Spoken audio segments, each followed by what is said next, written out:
전능하신 하나님께서는 오직 하나님 한 분만을 믿고 나아가는 자에게 놀라운 승리를 베풀어 주십니다.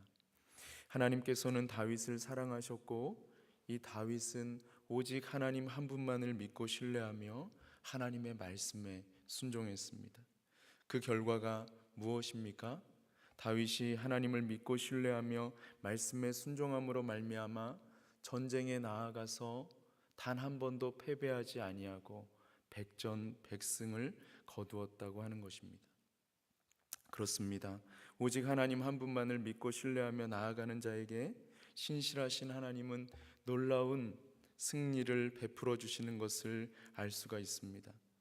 어제 우리는 다윗이 이 암몬을 다스렸던 나하스의 죽음을 기리고 이 슬픔을 당한 한운과 그 유가족들, 그리고 암몬 민족을 위로하기 위해서 다윗이 국가적으로 조문 사절단을 파견했음에도 불구하고 이 한운이 자신과 함께 암몬을 다스렸던 이 한운의 신복들의 말만을 듣고 조문 사절단이 전쟁을 하기 위해서 정탐하기 위하여 온 것이라고 오해를 하며 이 다윗의 신하들을 붙잡아서 강제로 수염을 깎고 이 신하들이 입은 그 의복을 엉덩이 중간까지 자르고, 그래서 엉덩이가 다 드러내 보이도록 하고, 그래서 수치를 안긴 것을 살펴보았습니다.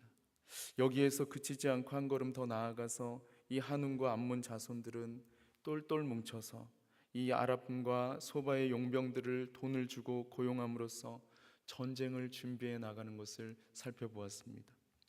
오늘 본문 8절을 보면은 이런 광경을 지켜보고 있었던 다윗이 요압과 모든 용사들을 이제 암몬 자손에게 보내는 것을 볼 수가 있습니다. 그 결과 전쟁이 시작되었습니다. 요압과 모든 용사들이 암몬으로 오자 이 암몬 자손들은 나가서 성문 앞에 진을 치고 암몬을 도우러 온 여러 왕은 따로 들에 있었습니다.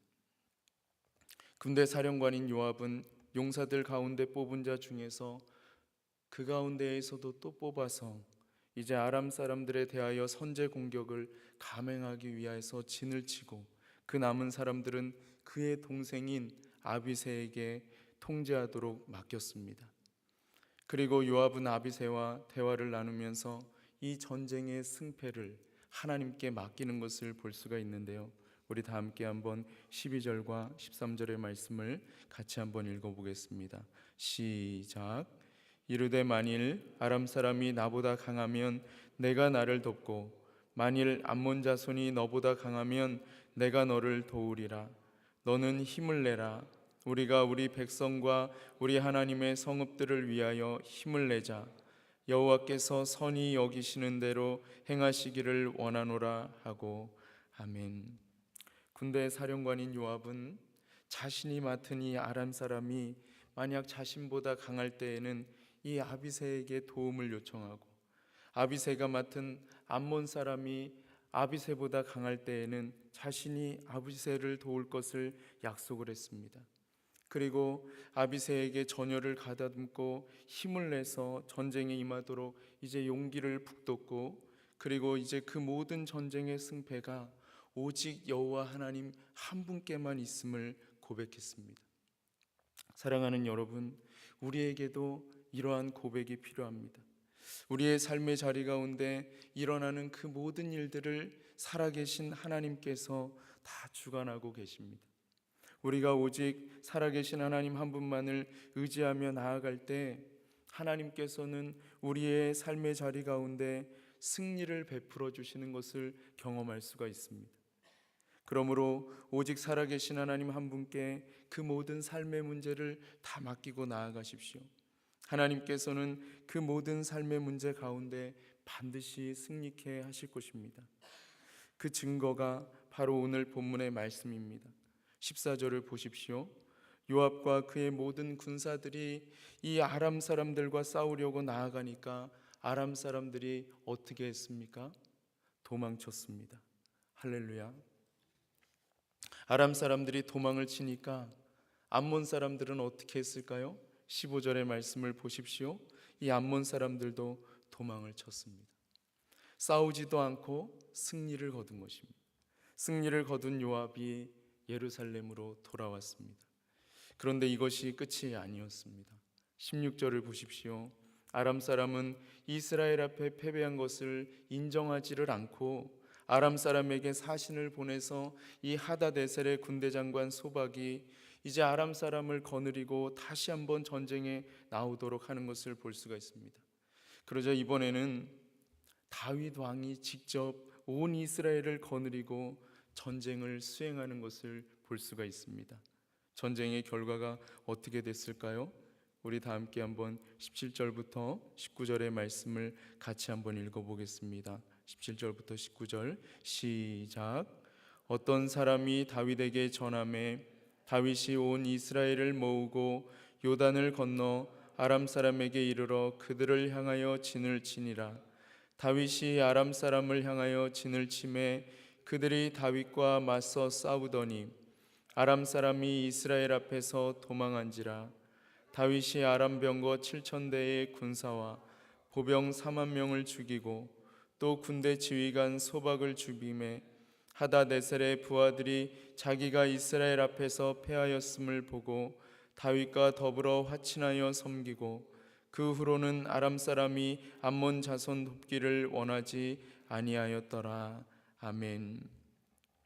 다윗이 이 아람 사람들을 향해서 진을 친 후에 이제 이 전열을 가다듬고 싸울 준비를 모두 마치자 이 아람 사람들이 다윗과 온 이스라엘에 맞서서 싸우기를 시작했습니다.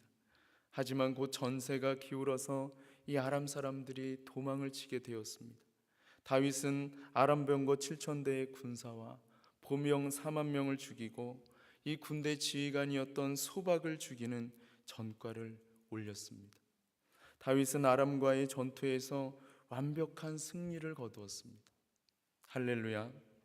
그렇다면은 이 다윗이 어떻게 이 아람과의 전투에서 완벽한 승리를 거두었을까요? 그것은 서두에서 말씀드린 것처럼 다윗이 오직 여호와 하나님 한 분만을 신뢰하며 나아갔기 때문에 하나님께서 승리케 해 주신 것입니다. 하나님께서는 이 17장에서 다윗과 언약을 체결해 주셨습니다. 우리 다시 한번 이 17장으로 가서 하나님께서 다윗과 맺으신 이 언약의 말씀을 읽어보기를 원하는데요. 17장 7절과 8절의 말씀을 같이 한번 읽어보겠습니다. 17장 7절과 8절 시작. 또한 내 종 다윗에게 이처럼 말하라. 만군의 여호와께서 이처럼 말씀하시기를 내가 너를 목장 곧 양떼를 따라다니던 데에서 데려다가 내 백성 이스라엘의 주권자로 삼고 내가 어디로 가든지 내가 너와 함께 있어 내 모든 대적을 내 앞에서 멸하였은즉 세상에서 존귀한 자들의 이름 같은 이름을 내게 만들어 주리라. 아멘. 이 8절의 말씀을 보면은 하나님께서는 다윗과 언약을 맺으실 때에 이미 다윗에게 하나님께서 친히 그 모든 대적을 멸하셨다고 과거형으로 말씀하시는 것을 볼 수가 있습니다. 사랑하는 여러분, 하나님께서 이미 그 모든 대적을 멸하셨기에 다윗이 그 모든 전쟁에서 승리할 수 있었던 것입니다. 믿으십니까? 우리는 이 말씀을 통해서 다윗이 모든 전쟁에서 승리할 수 있었던 비결은 바로 하나님께서 다윗과 맺으신 이 언약에 있었음을 알 수가 있습니다. 역대상과 이 역대하를 기록한 저자가 18장부터 시작을 해서 19장과 20장에 이르는 이 세 장에 걸쳐서 오로지 다윗이 그 모든 전쟁에서 승리하는 것만을 기록한 것은 하나님께서 다윗과 맺으신 이 언약을 얼마나 신실하게 이행하고 계신지를 보여주기 위함입니다. 역대상하를 기록한 저자는 다윗의 실수에는 주목하지 않습니다. 여러분, 살아나신 하나님께서 이 다윗과 맺으신 언약은 예수 그리스도를 통하여서 완전하게 성취된 언약입니다. 다른 한편으로는 다윗에게 약속하신 이 7절과 8절에 나와 있는 이 언약의 내용은 여전히 하나님을 믿는 우리에게도 유효한 언약입니다. 그러므로 17장 7절과 8절의 이 언약의 말씀을 하나님께서 오늘 나에게 주시는 약속의 말씀으로 굳게 붙잡고 살아가시기를 소망합니다. 또한 하나님께서 우리에게 새 언약의 중보자이신 예수 그리스도를 통하여 주신 이 새 언약의 말씀들을 굳게 붙잡고 살아가시기를 원합니다. 우리가 신구약 성경 전체를 통해서 하나님께서 우리에게 베풀어 주신 이 언약의 말씀들을 굳게 붙잡고 살아갈 때에 신실하신 하나님께서 언약의 말씀을 붙잡고 살아갔던 다윗에게 완벽한 승리를 베풀어 주신 것처럼 우리의 삶의 자리 가운데에도 완벽한 승리를 베풀어 주실 것입니다. 얼마 전에 제가 한 뉴스를 보고 마음이 좀 많이 아팠는데요. 이 대학생들과 그리고 20대의 직장인들이 많이 새들어 살고 있는 한 원룸에 관한 뉴스였습니다. 그 원룸에 살고 있는 이 대학생들과 그리고 20대의 직장인들은 이 집주인과 전세 계약을 맺었습니다. 원래는 이제 원룸은 거의 전세 계약을 맺지 않는데 이 집주인은 이상하게도 몇 명에게만 전세 계약의 특혜를 주는 것처럼 해서 27가구 가운데 24가구를 다 전세를 맺도록 했어요. 그런데 문제가 있었습니다. 그것은 바로 이 집주인이 건물을 담보로 굉장히 많은 대출을 받아서 이 집이 경매로 넘어가게 되고 만 것이었습니다. 그 결과 전세 계약을 체결한 젊은이들은 전세 그 대금을 돌려받을 수가 없게 되었습니다. 왜냐하면은 이 집이 경매로 넘어가게 되었고 이미 많은 채권자들이 권리에 있어서 앞서 있었기 때문입니다. 그래서 전세 계약을 맺은 사람들이 굉장한 어려움을 겪게 되는 것을 제가 보았는데요. 이 전세 자금을 이 젊은이들이 받을 수가 없게 된 것은 아이러니하게도 자기 스스로 잘못된 전세 계약을 맺었기 때문이었습니다.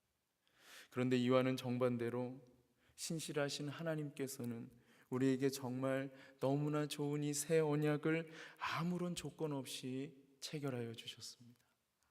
그러므로 누구든지 하나님께서 우리와 맺어주신 이 새 언약의 약속을 믿기만 하면 하나님께서는 놀라운 구원의 은혜를 우리의 삶의 자리 가운데 베풀어 주십니다. 믿으십니까? 하나님께서 우리와 맺으신 이 언약의 말씀들을 보면은 자세히 살펴보면 내가 무엇을 해야 복을 받는다고 하는 내용들은 사실 하나도 없습니다. 다만 한 가지, 하나님께서 우리와 맺으신 그 언약의 말씀들을 오직 믿음으로 굳게 붙잡고 살아가는 자에게 하나님께서는 놀라운 축복과 구원을 베풀어 주신다고 약속해 주셨습니다. 그러므로 이 자리에 있는 우리 모두가 신실하신 하나님께서 우리에게 베풀어 주신 이 언약의 말씀들을 믿음으로 붙잡고 살아감으로써 세상 가운데에서 승리하시기를 간절히 소망합니다. 다 함께 기도드리겠습니다. 살아계신 하나님 아버지, 주님께서 오늘 우리에게 주신 이 놀라운 승리의 말씀들을 우리의 삶의 자리 가운데에서 우리가 구현하며 살아갈 수 있도록 은혜 주시기를 간절히 소망합니다. 아버지 하나님, 말씀을 아는 것에서 그치는 것이 아니라 그 약속의 말씀을 우리가 온 믿음으로 붙잡고 살아감으로 말미암아 하나님께서 오늘 우리의 삶의 자리 가운데 있는 여러 가지 어려움 가운데에서 우리를 구원하시는 것을 경험하며 살아갈 수 있는 우리 모두가 다 되게 하여 주시옵소서. 오늘 모든 삶의 자리 가운데 있는 어려운 문제들을 다 주님께 맡기며 살아계신 예수님의 이름으로 감사하며 간절히 간구 올리옵나이다. 아멘.